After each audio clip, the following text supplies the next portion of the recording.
बिस्मिल्लाहिर्रहमानिर्रहीम।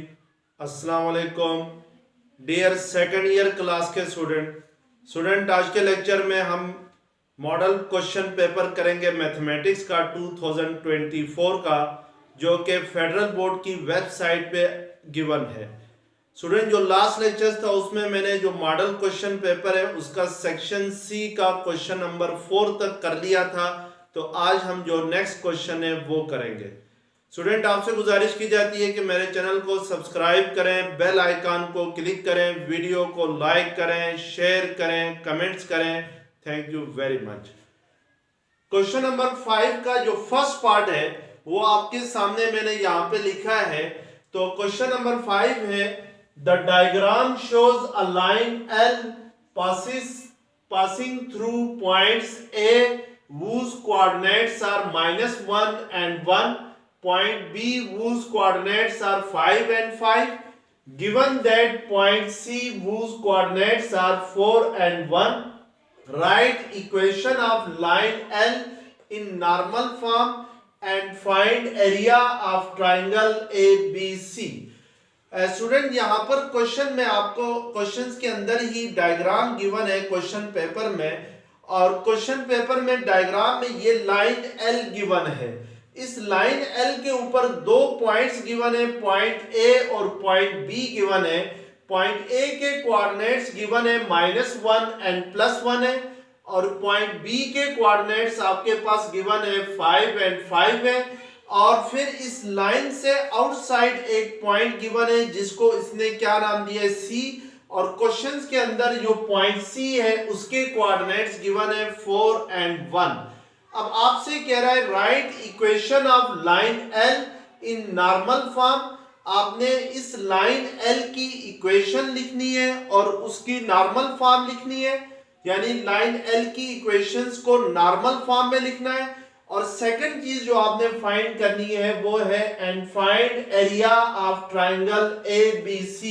यानी अगर हम इन तीनों पॉइंट्स को यानी ए, बी और सी को आपस में ज्वाइन करें तो हमारे पास क्या आती है, एक ट्राइंगल आती है। और इस ट्राइंगल ABC का आपने एरिया फाइंड करना है। तो इट मींस कि यहां पर आपके पास गिवन क्या है और आपने फाइंड क्या करना है। आपके पास गिवन है 3 पॉइंट्स और इनके कोऑर्डिनेट्स गिवन है, यानी ए और बी और सी गिवन है। और जो पॉइंट ए और बी है वो लाइन एल के ऊपर लाई कर रहे हैं, और पॉइंट सी जो है वो लाइन से आउटसाइड कोई पॉइंट है। और आपने सबसे पहले जो फाइंड करना है वो ये फाइंड करना है कि जो लाइन एल है इसकी इक्वेशन लिखनी है इन नॉर्मल फॉर्म। यानी हमने यहां पर क्या करना है कि जो लाइन एल है उसकी इक्वेशंस को पहले ड्राइव करेंगे, फिर उसकी इक्वेशन जो हमारे पास आएगी उसको नॉर्मल फॉर्म में कन्वर्ट करेंगे। तो मैं सबसे पहले यहां पे देखता हूं कि हमने फाइंड क्या करना है। हमने फर्स्ट पार्ट में फाइंड करना है equation of line L, equation of line L in normal form. यानी जो लाइन एल है इसकी इक्वेशन फाइंड करनी है और उस इक्वेशन को फिर किस में लिखना है, नॉर्मल फॉर्म में लिखना है। सेकंड, हमने ये फाइंड करना है कि ये जो ट्राइंगल ABC है इन तीनों पॉइंट्स को आपस में ज्वाइन करके हमारे पास जो ट्राइंगल ABC आती है, इस ट्राइंगल का क्या फाइंड करना है, एरिया फाइंड करना है। यानी area of triangle ABC find करना है। तो एरिया ऑफ ट्राइंगल ABC को आप इस तरीके से भी लिख सकते हैं। तो हमारे पास ये सेकंड चीज हमने फाइंड करनी है। तो सबसे पहले हम equation of line L find करते हैं। यानी जो लाइन एल है उसकी इक्वेशन को नॉर्मल फॉर्म में आपने लिखना है। तो नॉर्मल फॉर्म में लिखने से पहले हम जो लाइन एल है उसकी इक्वेशन फाइंड करते हैं। अब यहां पर जरा गौर से देखें तो इस लाइन एल के दो पॉइंट्स हमें गिवन है, यानी पॉइंट ए और पॉइंट बी गिवन है। अब मींस इसका मतलब यह है कि जब भी दो पॉइंट्स गिवन हो किसी लाइन एल के, तो फिर उसकी इक्वेशन फाइंड करने के लिए हम 2 पॉइंट स्लोप फॉर्म या 2 point equation of line find 2 point of equations के जरिए क्या करेंगे, इस लाइन एल की इक्वेशन फाइंड करेंगे। तो 2 point of equation of a line, 2 point form of equation of a line क्या होती है, वो आपके पास उसके लिए फार्मूला होता है y minus y1 is equal to y2 minus y1 divided by x2 minus x1 into x minus x1 है। इट मीन्स के इस इक्वेशंस को अप्लाई करने के लिए हमारे पास y1 होना चाहिए, x1 होना चाहिए, y2 होना चाहिए और x2 होना चाहिए। इसका मतलब है कि इस लाइन L के ऊपर दो पॉइंट्स गिवन है, पॉइंट A और B। पॉइंट A के कोऑर्डिनेट्स आपके पास है -1 और +1 है। तो ये जो पॉइंट A के कोऑर्डिनेट्स हैं इनको हम x1 और y1 कंसीडर करेंगे, और जो पॉइंट B के कोऑर्डिनेट्स हैं 5 और 5, तो इसके x कोऑर्डिनेट को हम x2 कहेंगे और y कोऑर्डिनेट को हम क्या कहेंगे, y2 कहेंगे। तो इसका मतलब है कि हम ये वैल्यूज यहां पर जस्ट इस फॉर्मूले में पुट करेंगे तो हमारे पास क्या आ जाएगी, इक्वेशन ऑफ लाइन L आ जाएगी। तो इसको पुट करने से y1 आपके पास क्या है, पॉइंट A का y कोऑर्डिनेट है जो कि किसके इक्वल है, 1 के इक्वल है। इस y1 की जगह हम 1 रखेंगे और राइट हैंड साइड पे y2 minus y1 divided by x2 minus x1 है। तो y2 आपके पास पॉइंट B का y कोऑर्डिनेट है तो वो 5 है, माइनस y1 हमारे पास 1 है, और x2 जो है वो पॉइंट B का x कोऑर्डिनेट है तो दैट इज आल्सो 5। तो इसकी जगह हम 5 पुट करेंगे, माइनस एज इट इज आ जाएगा। x1 जो है वो पॉइंट A का x कोऑर्डिनेट है, ये आपके पास क्या है, -1 है। तो इसकी जगह हम क्या करेंगे, -1 पुट करेंगे इनटू x माइनस x1 है। तो x1 की वैल्यू हमारे पास यहाँ पे क्या है, -1 है। अब हम इसको सिंप्लीफाई करते हैं तो ये y minus 1 is equal to 4 divided by 5 minus bracket में -1 है तो माइनस इंटू माइनस क्या होता है, प्लस होता है। तो 5 प्लस 1 किसके इक्वल आएगा, 6 के इक्वल आएगा, और into x minus into minus plus, तो 4/6 इंटू x प्लस 1 आएगा। अब अगर इसकी कटिंग करते हैं तो ये y minus 1 is equal to आएगा 2 2 4 2 3 6, यानी 2/3 इंटू x माइनस x1 आएगा। इसको अब सिंप्लीफाई करेंगे हम तो 3 सेकंड साइड पे आके y माइनस 1 के साथ मल्टीप्लाई होगा और 2 into x minus x1, sorry आपके पास ये क्या है, x प्लस 1 है तो 2 मल्टीप्लाई होगा x प्लस 1 के साथ। तो ये आपके पास 3y minus 3 is equal to 2x plus 2 आएगा। अब ये सारी वैल्यूज को इक्वेशन की एक साइड पे शिफ्ट करें तो 3y सेकंड साइड पे आके माइनस होगा और -3 सेकंड साइड पे आके +3 होगा। तो इट मींस के यहाँ पे 0 रह जाएगा। तो अब आपके पास ये इक्वेशन आएगी 2x minus 3y plus 5 is equal to 0 आएगी, which is the equation of line L होगी। अब उसने क्वेश्चन में हमसे कहा हुआ है कि जो लाइन L की इक्वेशन है इसको आपने नॉर्मल फॉर्म में लिखना है। नॉर्मल फॉर्म क्या होती है स्टूडेंट के, अगर normal form of a line ये होती है कि जो एक्स वाई प्लेन का ओरिजिन है, लेट्स सपोज यहाँ पर ये जो ओरिजिन है इसको मैं O से रिप्रेजेंट करता हूं। अगर O से एक परपेंडिकुलर ड्रॉ करें किसके ऊपर, इस लाइन L के ऊपर, तो ये जो परपेंडिकुलर होगा from origin to line L, this perpendicular is called normal form of a line L। और इस परपेंडिकुलर को फाइंड करने के लिए हमारे पास जो इक्वेशन होती है वो क्या होती है, x cos alpha plus y sin alpha is equal to p। This is the equation of normal form of a line L। अब इसका मतलब है कि अगर मेरे पास कोई लाइन की इक्वेशन गिवन है, लेट्स सपोज मैं अगर कहता हूं कि एक लाइन L है जिसकी इक्वेशन अगर मेरे पास है ax plus by is equal to c है, तो इस इक्वेशंस की नॉर्मल फॉर्म फाइंड करने के लिए पहले हम ये जो x का कोफिशिएंट और जो y का कोफिशिएंट है, यानी x का कोफिशिएंट a है, y का कोफिशिएंट b है, इन दोनों का स्क्वायर रूट लेंगे, इन दोनों का स्क्वायर का सम लेंगे, फिर इसका स्क्वायर रूट लेंगे। यानी under root A square plus B square find करेंगे, फिर इसको इस इक्वेशन को यानी जो equation of line A X plus B Y is equal to C है, इसके दोनों साइड पे इसको डिवाइड करें, यानी A X divided by under root A square plus B Y divided by under root A square plus B square is equal to C divided by under root A square plus B square. यानी इसको divide करने से this is the normal form of equation of line आएगी।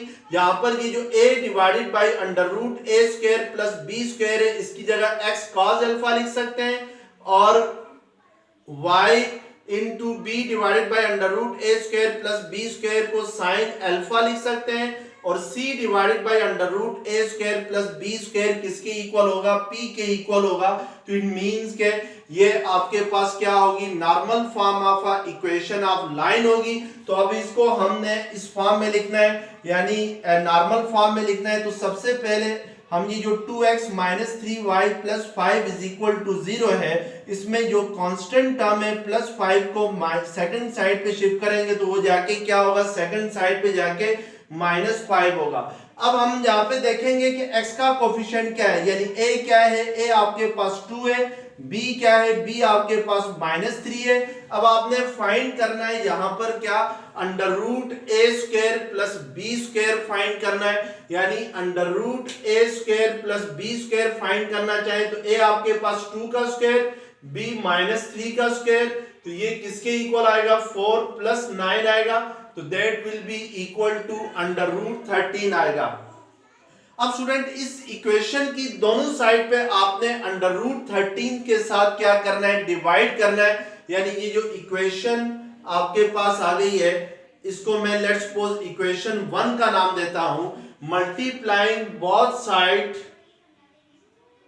Of equation 1 by under root 13, यानी जो आपके पास under root A square plus B square आ गया, वो क्या आ गया, अंडर रूट 13 आ गया। तो इसको इक्वेशन की दोनों साइड पे डिवाइड करना है, सॉरी डिवाइडिंग करना है, मल्टीप्लाई नहीं करना है, dividing both side by under root 13। एक और बात याद रखें स्टूडेंट की, जहां पर ये जो p है ये हमेशा क्या होता है, पॉजिटिव होता है, ये हमेशा क्या होता है, पॉजिटिव होता है। तो यहाँ पे देखें इक्वेशन 1 की लेफ्ट हैंड साइड पे नेगेटिव साइन है, इसको पॉजिटिव बनाने के लिए हम क्या करेंगे, यहाँ पर डिवाइड करेंगे इस इक्वेशन की दोनों साइड पे माइनस अंडर रूट 13 के साथ, ताकि जो p है वो क्या हो जाए, पॉजिटिव हो जाए।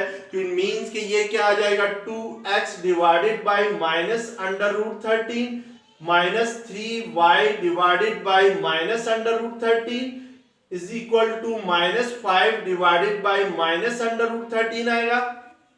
अब इसको हम लोग सिंप्लीफाई करके लिखें तो ये -2x over under root 13 minus minus क्या होता है, प्लस होता है, 3y over under root 13 is equal to 5 divided by under root 13, which is the normal form of equation of straight line. Here cos alpha is -2 over under root 13 and sin alpha is 3 over under root 13 है। तो इस तरीके से हमने क्या करना है, normal form of equation of line L find करना है। अब हम सेकंड पार्ट देखते हैं इस क्वेश्चन का। सेकंड पार्ट क्या था आपके पास, सेकंड पार्ट है एरिया ऑफ ट्राइंगल ABC आपने फाइंड करना है। यानी एरिया ऑफ ट्राइंगल ABC कैसे फाइंड करते हैं ये हम चेक करेंगे, जो कि फिगर मैंने स्टार्टिंग में बनाई थी, तो उसमें पॉइंट A, B और C को मेंशन किया था, और अगर इन तीनों पॉइंट्स को आपस में हम ज्वाइन करेंगे तो हमारे पास एक ट्राइंगल आएगी। यहां पर आपके पास A के कोऑर्डिनेट्स गिवन है -1 and 1, B के कोऑर्डिनेट्स गिवन है 5 and 5 और C के कोऑर्डिनेट्स गिवन है 4 and 1। अब आप याद रखें कि कोई भी ट्राइंगल हो, अगर उसके कोऑर्डिनेट्स गिवन हो, यानी उसके वर्टेक्स के कोऑर्डिनेट्स गिवन हो, तो फिर एरिया ऑफ ट्राइंगल कैसे फाइंड करेंगे। लेट्स सपोज अगर आपके पास पॉइंट A है -1 and 1, ये आपके पास लाइन थी, पॉइंट B आपके पास है 5 and 5 और point C out of line lie कर रहा था, इसके कोऑर्डिनेट है 4 and 1। तो इन तीनों को अगर हम आपस में ज्वाइन करेंगे तो ये आपके पास एक ट्राइंगल बनेगी। अगर ए के कोऑर्डिनेट को x1 y1 कहूं, बी के कोऑर्डिनेट्स को मैं अगर x2 y2 कहूं और सी के कोऑर्डिनेट्स को मैं x3 y3 कहूं, तो then area of triangle A B C equal होगा when coordinates are given, when यानी वर्टेक्स की जो कोऑर्डिनेट्स है, यानी कि जो ट्राइंगल के वर्टेक्स है ए बी सी, इनके कोऑर्डिनेट्स गिवन हो, तो फिर एरिया ऑफ ट्राइंगल फाइंड करने का फार्मूला होता है area of triangle A B C equal होगा 1/2 into determinant of x1 y1 1, x2 y2 1, x3 y3 1, यानी x1 y1 आपके पास a के कोऑर्डिनेट्स हैं और x2 y2 b के कोऑर्डिनेट्स हैं, x3 y3 c के कोऑर्डिनेट्स हैं। तो हम इस फार्मूले के जरिए से इस ट्राइंगल का एरिया फाइंड करेंगे।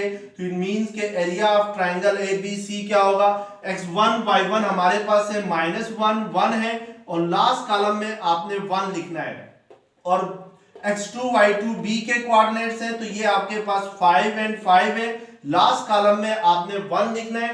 इसी तरीके से x3 y3 c के कोऑर्डिनेट्स हैं तो ये 4 and 1 है और लास्ट कॉलम में आपने क्या लिखना है, 1 लिखना है। अब इसका डिटरमिनेंट लेना है और डिटरमिनेंट लेंगे तो जो डिटरमिनेंट आएगा वही एरिया ऑफ ट्राइंगल आएगा। तो डिटरमिनेंट के लिए हम रो 1 से एक्सपेंड करेंगे तो रो 1 की फर्स्ट एंट्री -1 है, -1 जिस कॉलम में जिस रो में उसको डिलीट करना है, जो बाकी एंट्रीज बचती हैं 5 1 1 1 इनका डिटरमिनेंट लेना है। तो 5 1 ज़र 5 -1 1 ज़र 1 होगा। फिर सेकंड एंट्री है फर्स्ट रो की 1 है तो उसके साथ माइनस का साइन लगाना है। ये जो सेकंड एंट्री जिस कॉलम में है जिस रो में है इनको डिलीट कर देना है, बाकी एंट्रीज का आपने डिटरमिनेंट लेना है। 5 1 ज़र 5 -1 4 ज़र 4 होगा। फिर लास्ट एंट्री फर्स्ट रो की है 1 है तो 1 लिखेंगे और 1 के साथ प्लस का साइन आएगा। अब ये 1 जिस कॉलम में है जिस रो में है उसको डिलीट कर देना है। फिर इन एंट्रीज का आपने क्या लेना है, डिटरमिनेंट लेना है। तो ये 5 1 ज़र 5 5 4 ज़र क्या आएगा, 20 आएगा। अब इसको करेंगे सिंपलीफाई तो आपके पास एरिया ऑफ ट्राइंगल आ जाएगा। तो 5 -1 4 4 इंटू -1 -4 होगा। 5 -4 1 1 इंटू -1 -1 होगा। 5 -20 -15 आएगा, -15 इंटू +1 -15 होगा। तो that will be equal to -20 आ जाएगा आपके पास। ये 2 1 ज़र 2 तो ये किसके इक्वल आएगा, -10 के इक्वल आएगा। अब चूंकि जो एरिया होता है वो हमेशा पॉजिटिव होता है, जबकि इस मैट्रिक्स का डिटरमिनेंट हमारे पास नेगेटिव आ रहा है, तो हम यहाँ पर जो नेगेटिव साइन है उसको इग्नोर करेंगे, यानी इग्नोरिंग नेगेटिव साइन को हम लोग क्या करेंगे, इग्नोर करेंगे। तो अगर नेगेटिव साइन को इग्नोर करते हैं तो ये क्या आ जाएगा, 10 आएगा।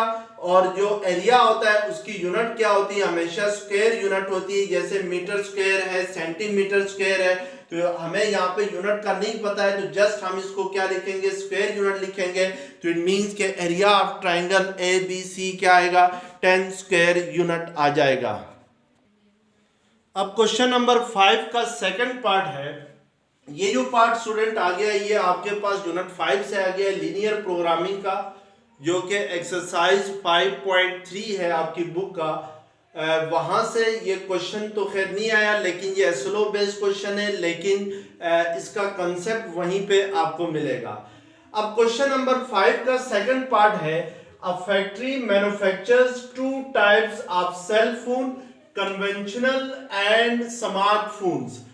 Each cell phone requires the use of 2 operation, assembly and finishing, and there are at most 24 hours available for each operation.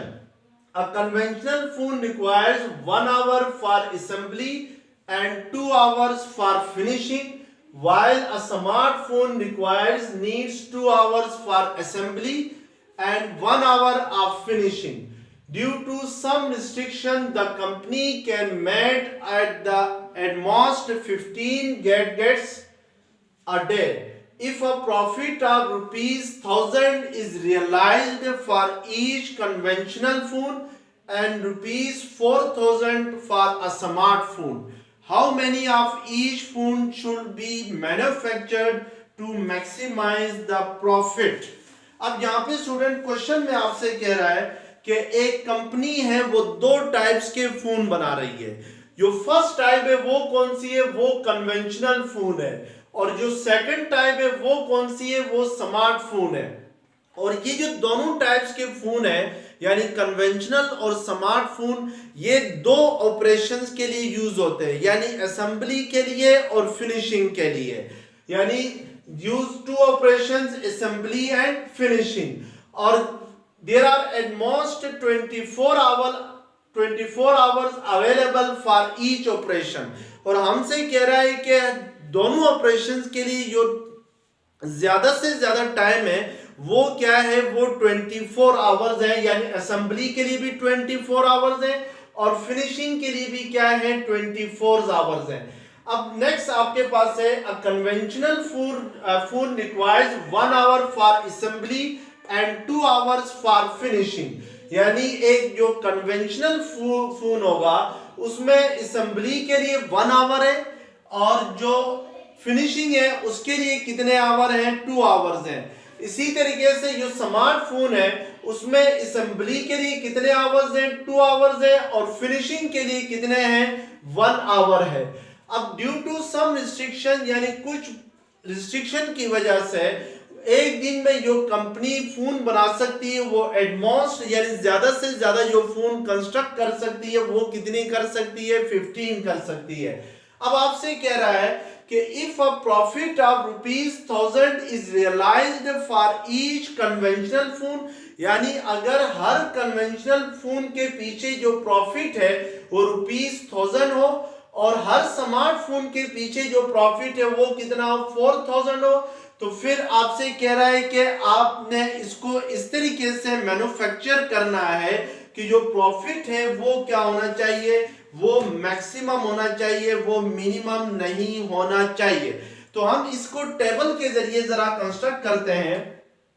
जो कन्वेंशनल फोन है उसको स्टूडेंट हम x लिख देते हैं, यानी जो कन्वेंशनल फोन है उसको हम यहां पे लिख देते हैं कन्वेंशनल फोन को, और टेबल से हमें ये बात सही समझ आएगी। और सेकंड रो में हम क्या लिख देते हैं, स्मार्टफोन के बारे में इंफॉर्मेशन लिखते हैं। और कॉलम वाइज जहां पर फर्स्ट कॉलम में हम लोग असेंबली के लिए लिखते हैं क्योंकि दोनों फोन यूज हो रहे हैं किस दो ऑपरेशंस के लिए, असेंबली के लिए और स्मार्टफोन के लिए। तो कॉलम में हम क्या लिखते हैं, स्मार्टफोन और असेंबली फोन लिखते हैं। असेंबली ऑपरेशन फर्स्ट कॉलम होगा और सॉरी फिनिशिंग जो होगा वो सेकंड कॉलम में होगा। अब जो कन्वेंशनल फोन है उसको हम x के साथ रिप्रेजेंट करते हैं और जो आपके पास ऑपरेशन होगा इन स्मार्टफोन उसको हम किससे रिप्रेजेंट करते हैं, y के साथ रिप्रेजेंट करते हैं। अब यहां पर हम जरा जो कन्वेंशनल फोन है उसमें असेंबली आवर्स कितने हैं ये चेक करते हैं। तो a conventional phone requires 1 hour for assembly है, तो इट मींस के ये 1 आवर है असेंबली के लिए, और 2 आवर्स फॉर फिनिशिंग है, तो इट मींस के फिनिशिंग के कॉलम में हम क्या लिखेंगे, 2 आवर्स लिखेंगे। इसी तरीके से स्मार्टफोन में असेंबली के जो आवर्स है वो क्या है, 2 आवर्स है, तो इधर 2 आवर्स लिखेंगे, और जो फिनिशिंग के आवर्स है वो क्या है, वो 1 आवर है फॉर फिनिशिंग इन स्मार्टफोन। तो हम इस कॉलम में क्या लिखेंगे, फिनिशिंग के कॉलम में 1 लिखेंगे। अब उसने क्वेश्चन के शुरू में कहा हुआ है कि and there are at most 24 hour available for each operation, यानी हर ऑपरेशन के लिए ज्यादा से ज्यादा 24 घंटे हैं।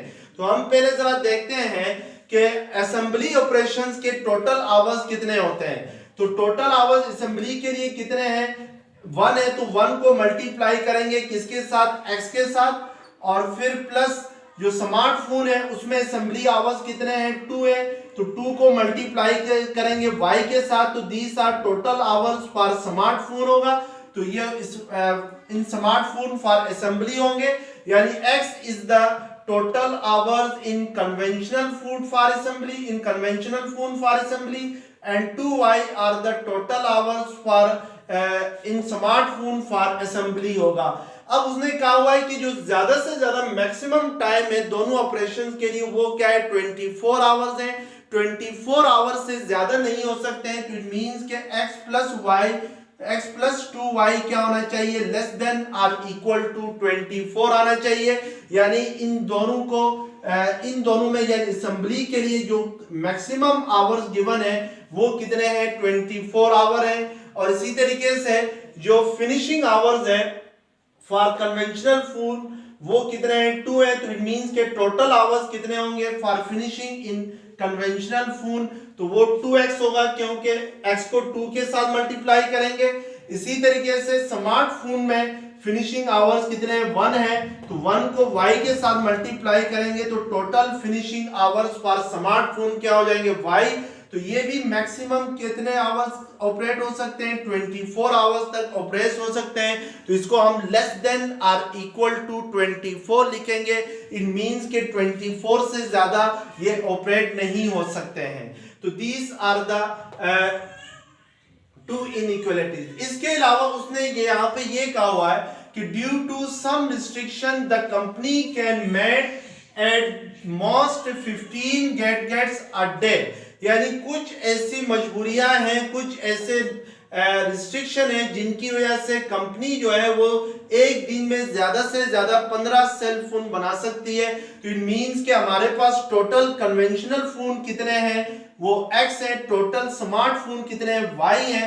तो इट मींस के x प्लस y को क्या होना चाहिए, less than or equal to 15 होना चाहिए, यानी इससे ज्यादा नहीं हो सकते हैं। और इसके अलावा जो आपके पास फोर्थ इनइक्वालिटी होगी वो होगी x is greater than or equal to 0, y is greater than or equal to 0 होगी। तो ये कंस्ट्रेन है, यानी जो स्मार्टफोन है वो भी यानी x is the conventional phone या तो 0 हो सकते हैं यानी कोई भी नहीं बनाएंगे, या तो 0 से बड़े होंगे लेकिन 0 से छोटे नहीं होंगे। इसी तरीके से जो स्मार्टफोन है उनकी भी तादाद जो है, जो नंबर ऑफ स्मार्टफोन होंगे वो भी क्या होंगे, y is greater than or equal to 0 होगा। यानी स्मार्टफोन को हमने y से रिप्रेजेंट किया है, कन्वेंशनल फूड को हमने x के साथ रिप्रेजेंट किया है।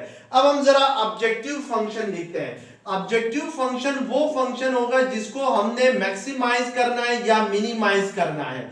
तो ऑब्जेक्टिव फंक्शन यहाँ पर क्या है, प्रॉफिट फंक्शन है।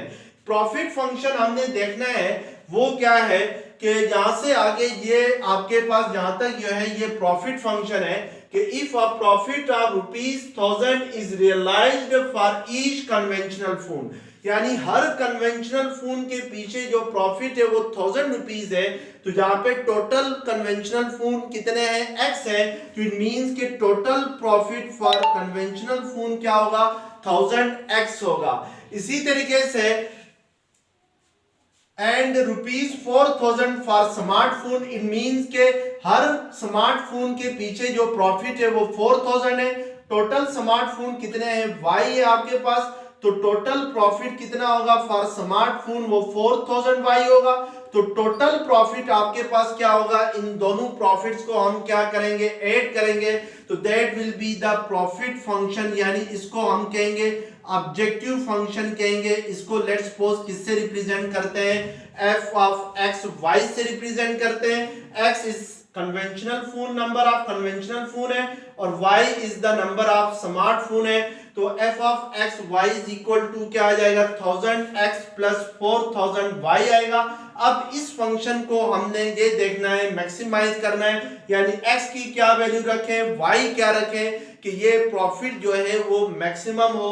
तो आइए देखते हैं कि इस x और y की वैल्यूज को कैसे फाइंड करना है। तो इसके लिए आपने ग्राफ का यूज करना है। तो ग्राफ को यूज करने के लिए आपने क्या ड्रा करना है, इनइक्वालिटीज की मदद से पहले ग्राफ ड्रा करना है और उसके बाद आपने जो मैक्सिमम प्रॉफिट है उसको फाइंड करना है। तो अब हमारे पास यहाँ पे जो इनइक्वालिटीज हैं वो 3 इनइक्वालिटीज हैं। फर्स्ट इनइक्वालिटी है x plus 2y is less than or equal to 0। Second inequality है 2x plus y is less than or equal to 0। Third inequality है x plus y is less than or equal to 15। Sorry ये 0 नहीं है, 24 है, और ये भी क्या है, 24 है। और इसी तरीके से कंस्ट्रेंट आपके पास है x is greater than or equal to 0, y is greater than or equal to 0, और जो प्रॉफिट फंक्शन है वो आपके पास आ गया है 1000x प्लस 4000y आ गया है। तो ये आपके पास इनइक्वालिटीज गिवन है। इन इनइक्वालिटीज के लिए हम ग्राफ ड्रा करेंगे और फिर जो मैक्सिमम प्रॉफिट है उसको फाइंड करेंगे। तो सबसे पहले स्टूडेंट हम यहाँ पर इन इनइक्वालिटीज की एसोसिएटेड इक्वेशन लिखते हैं। तो एसोसिएटेड इक्वेशन अगर लिखे हैं तो जो फर्स्ट इनइक्वालिटी है उसकी एसोसिएटेड इक्वेशन होगी आपके पास x plus 2y is equal to 24 होगी। सेकंड की होगी 2x plus y is equal to 24 होगी, और इसकी होगी x plus y is equal to 15, और x is greater than or equal to 0 की एसोसिएटेड इक्वेशन होगी x इज इक्वल टू 0, और इसकी एसोसिएटेड इक्वेशन होगी y इज इक्वल टू 0 होगी। अब हम इसका x इंटरसेप्ट फाइंड करते हैं फर्स्ट एसोसिएटेड इक्वेशन की। जब भी x इंटरसेप्ट फाइंड करेंगे तो y को क्या करेंगे, लेट करेंगे 0 के इक्वल। तो इस इक्वेशन में y को 0 पुट करने से आपके पास x किसके इक्वल आएगा, x 24 आएगा। तो इट मींस कि जो x इंटरसेप्ट है वो क्या आएगा आपके पास 24 एंड 0 आएगा। इसी तरीके से y इंटरसेप्ट फाइंड करेंगे तो y इंटरसेप्ट के लिए x को 0 लेट करना होगा, x को हमने क्या लेट करना होगा 0। तो अगर इस इक्वेशन में x की जगह 0 पुट करें तो 0 plus 2y is equal to 24 आएगा। तो यहां से y किसके इक्वल आएगा, 12 आएगा। तो इट मींस कि y इंटरसेप्ट आपके पास क्या आएगा 0 एंड 12 आएगा। इसी तरीके से जो सेकंड इक्वेशन है इसकी एसोसिएटेड इक्वेशन आपके पास है 2x plus y is equal to 24 है। यहां पर x इंटरसेप्ट अगर आप y को 0 पुट करें तो 2x इज इक्वल टू 24 आता है। तो x इंटरसेप्ट आपके पास 12 आएगा। तो इट मींस के x इंटरसेप्ट होगा 12 एंड 0। x इंटरसेप्ट वो पॉइंट होता है जहां पर y 0 हो, और y इंटरसेप्ट वो पॉइंट होता है जहां पर x 0 हो। तो यहां पर x अगर 0 रखेंगे तो ये y इंटरसेप्ट क्या आएगा 0 एंड 24 आएगा। इसी तरीके से जो थर्ड इक्वेशन है इसका x इंटरसेप्ट होगा 15 एंड 0, यानी x इंटरसेप्ट के लिए y 0 रखेंगे और y इंटरसेप्ट होगा 0 एंड 15 होगा। अब हम इसको जरा इसके लिए ग्राफ ड्रा करते हैं। तो आइए देखते हैं कि ग्राफ इसका किस टाइप का बनेगा। तो उसके लिए आपने क्या करना है, x एक्सिस और y एक्सिस को ड्रा करना है। तो सबसे पहले हम लोग फर्स्ट इनइक्वालिटी के लिए ग्राफ ड्रा करेंगे। तो उसके लिए हमारे पास जो x इंटरसेप्ट है वो क्या आ गया है, वो 24 एंड 0 आ गया है। तो लेट्स सपोज मैं इस पॉइंट को 24 एंड 0 कहता हूं, this is the x intercept, और y इंटरसेप्ट क्या आ गया है, फर्स्ट इनइक्वालिटी के लिए 0 एंड 12 आ गया है। तो y इंटरसेप्ट हमेशा y एक्सिस के ऊपर लाई करता है। तो लेट्स सपोज इस पॉइंट को मैं 0 एंड 12 कह देता हूं। अब अगर मैं इन दोनों पॉइंट्स को आपस में ज्वाइन करूं तो ये बाउंड्री लाइन आएगी फॉर द फर्स्ट इनइक्वालिटी। अब हमने चेक करना है फर्स्ट इनइक्वालिटी के लिए। अब ये जो बाउंड्री लाइन है ये इस एक्स वाई प्लेन को दो पार्ट्स में डिवाइड करती है। एक पार्ट होता है टुवर्ड्स ओरिजिन और एक पार्ट होता है अवे फ्रॉम ओरिजिन। यानी हमें सॉल्यूशन रीजन फाइंड करना है तो सॉल्यूशन रीजन या तो टुवर्ड्स ओरिजिन होगा या तो अवे ओरिजिन होगा। तो चेक करने के लिए हम हमेशा जो ओरिजिन है उसको लेते हैं। तो ओरिजिन पे x भी 0 होता है और y भी 0 होता है। जहां पर हम इधर इस फर्स्ट इनइक्वालिटी में x की जगह भी 0 पुट करेंगे और y की जगह भी 0 पुट करेंगे और फिर चेक करेंगे क्या ये ओरिजिन के लिए सेटिस्फाइड होता है कि नहीं होता है। तो 0 प्लस 2 इंटू 0 0 ही होगा। 0 is less than or equal to 24। तो is it true? Yes it is true. तो इट मींस के सॉल्यूशन रीजन इस इनइक्वालिटी का कहां होगा, टुवर्ड्स ओरिजिन होगा। तो हम ओरिजिन की तरफ क्या लगाएंगे, एरो लगाएंगे। इसी तरीके से सेकंड इनइक्वालिटी के आपके पास उसका x इंटरसेप्ट और y इंटरसेप्ट है आपके पास 12 एंड 0 x इंटरसेप्ट है। इसको हमने 24 और 0 कहा था। तो इट मींस के 24 और 0 से 12 0 छोटा होता है। तो इट मींस के हम इसके लेफ्ट साइड पे लेंगे इसका x इंटरसेप्ट और y इंटरसेप्ट 0 एंड 24 है, तो इट मींस कि ये 0 एंड 12 था, तो इससे ऊपर कहां, यहां पर लेट्स सपोज इस पॉइंट को हम 0 एंड 24 कहेंगे, ये अबव 0 एंड 12 होगा, 12 से बड़ा होता है 24। तो अब हम इन दोनों पॉइंट्स को आपस में ज्वाइन करेंगे, तो हमारे पास बाउंड्री लाइन आएगी किसकी, फर्स्ट सेकंड इनइक्वालिटी की आएगी। और इसके लिए भी जो सॉल्यूशन रीजन होगा उसके लिए हम चेक करें, अगर x की जगह 0 पुट करें तो ये 0 होता है, y की जगह 0 पुट करें 0 होता है, तो 0 इज लेस देन और इक्वल टू 24, तो यस इट इज ट्रू। तो इसका भी सॉल्यूशन रीजन किधर होगा, टुवर्ड्स ओरिजिन होगा, तो यानी ये सॉल्यूशन रीजन भी ओरिजिन की तरफ ही होगा।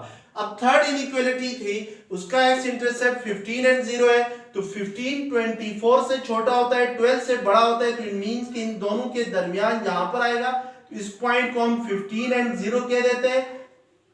और y इंटरसेप्ट भी इसका 0 एंड 15 है, तो इधर ले लेते हैं हम इसको, ये 0 एंड 15 है।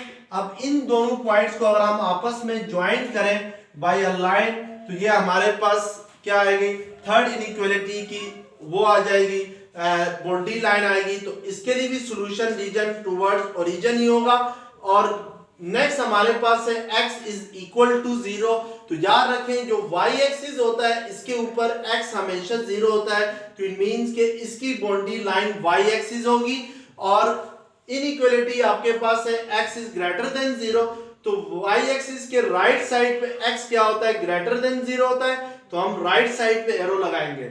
इसी तरीके से y इज इक्वल टू 0 है, तो y इज इक्वल टू 0 है, तो हमेशा y x एक्सिस के ऊपर y 0 होता है, तो इसकी बाउंड्री लाइन x एक्सिस होगी। और y इज ग्रेटर देन और इक्वल टू 0, अपवर्ड 0 होता है, तो इट मींस के ये जो इनइक्वालिटी है ये आपके पास इसका सॉल्यूशन रीजन अपवर्ड होगा फ्रॉम x एक्सिस। अब ये सारे के सारे सॉल्यूशन एक दूसरे को इंटरसेक्ट इस रीजन में कर रहे हैं जिसको मैं शेड कर रहा हूं, तो इस रीजन को हमें क्या करना होगा, शेड करना होगा। और इसको शेड करके हमारे पास ये जो रीजन आ गया है, तो this will be the solution region होगा।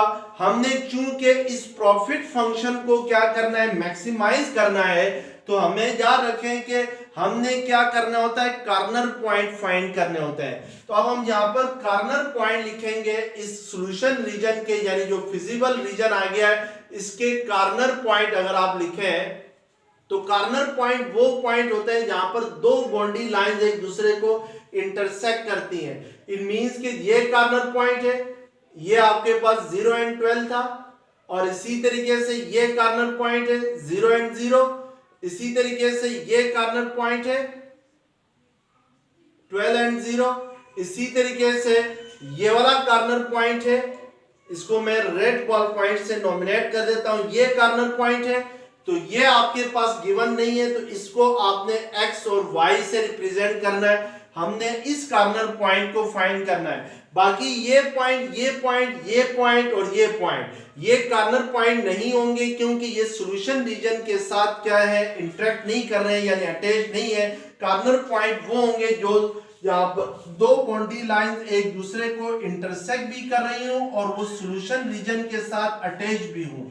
अब हमने क्या करना है, इस कॉर्नर पॉइंट को फाइंड करना है, यानी इस कॉर्नर पॉइंट को फाइंड करना है हमने। तो हम देखेंगे कि इस कॉर्नर पॉइंट पे ये दोनों बाउंड्री लाइंस एक दूसरे को इंटरसेक्ट कर रही हैं, तो ये दोनों बाउंड्री लाइंस ये वाली इन दोनों इनइक्वालिटीज की है। तो इसकी आपके पास एसोसिएटेड इक्वेशन क्या थी, x + 2y = 24, और इसकी थी 2x + y = 24। अब इन दोनों एसोसिएटेड इक्वेशंस को हम साइमल्टेनियसली सॉल्व करके जो x और y की वैल्यूज आएंगी वहीं इस कॉर्नर पॉइंट के वैल्यूज होंगे, यानी कोऑर्डिनेट्स होंगे। तो अगर इनको साइमल्टेनियसली सॉल्व करें तो x + 2y = 24 है, तो यहां से x क्या आएगा, 24 - 2y आएगा। तो इसको अगर हम लोग इक्वेशन 1 का नाम दे दें, इसको इक्वेशन 2 का नाम दे दें, इसको 3 का नाम दे दें, पुट 3 * 3 को किस में पुट करें, 2 में पुट करें, तो ये 2x है, तो x की वैल्यू हमारे पास 24 - 2y आ गई = 24।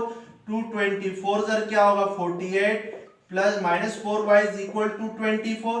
यहाँ से 4y किसके इक्वल आएगा 48 माइनस 24 आएगा, तो 4y इज इक्वल टू क्या आएगा 8 माइनस 4 24 आएगा। तो इट मींस के y किसके इक्वल आएगा 24 डिवाइडेड बाय 4 6 24, तो y क्या आ गया 6 आ गया।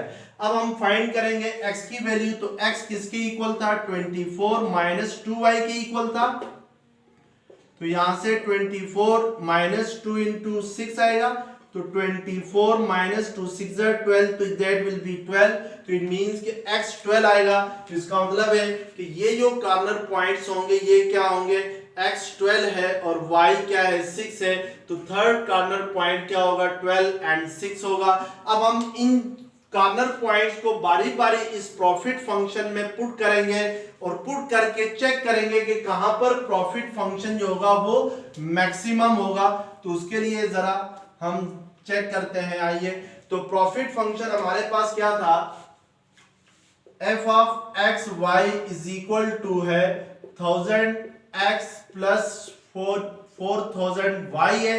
फर्स्ट कॉर्नर पॉइंट हमारे पास क्या आ गया 0 एंड 12 आ गया, यानी x 0 है और y क्या है 12 है, तो ये 1000 इंटू 0 प्लस 4000 इंटू 12 आएगा, तो ये 0 हो जाएगा। तो 4000 को 12 के साथ मल्टीप्लाई करेंगे तो 4 2 8, 4 1 4, तो ये 48,000 होगा। सेकंड कॉर्नर पॉइंट 0 0 है, तो ये f 0 0 आएगा, तो 1000 इंटू 0 प्लस 4000 इंटू 0, तो that will B 0। Third corner point 12 and 0 है, तो ये 1000 इंटू 12 प्लस 4000 इंटू 0 आएगा, तो ये 12,000 आपके पास आ जाएगा। थर्ड कॉर्नर पॉइंट हमारे पास क्या है 12 एंड 6 है, यानी x 12 है y 6 है, तो हम यहाँ पे पुट करेंगे तो 1000 इंटू 12 प्लस 4000 इंटू 6, तो इसका मतलब है कि ये आपके पास इक्वल आएगा। यानी अगर मैं इसको सिंप्लीफाई करूं, इसको मैं मिटा देता हूं ताकि ये 12,000 प्लस 4 6 24,000, तो 12,000 प्लस 24,000 करते हैं तो 4 प्लस 2 6, 2 प्लस 1 3, तो ये 36,000 आता है। तो इट मींस के जो मैक्सिमम हो रहे हैं वो कहां पर हो रहे हैं, वो यहां पर हो रहे हैं आपके पास। तो इट मींस के जो मैक्सिमम पॉइंट है यहाँ पर f जो मैक्सिमम यहाँ पर प्रॉफिट फंक्शन मैक्सिमम होगा वो कहां पर होगा 0 एंड 12 पे होगा। तो हम यहाँ पे आंसर में क्या लिखेंगे कि x 0 हो और y 12 हो, तो फिर हमारे पास जो प्रॉफिट होता है वो क्या होता है, वो मैक्सिमम होगा। तो इस तरीके से हम लोग इस क्वेश्चन को सॉल्व करें।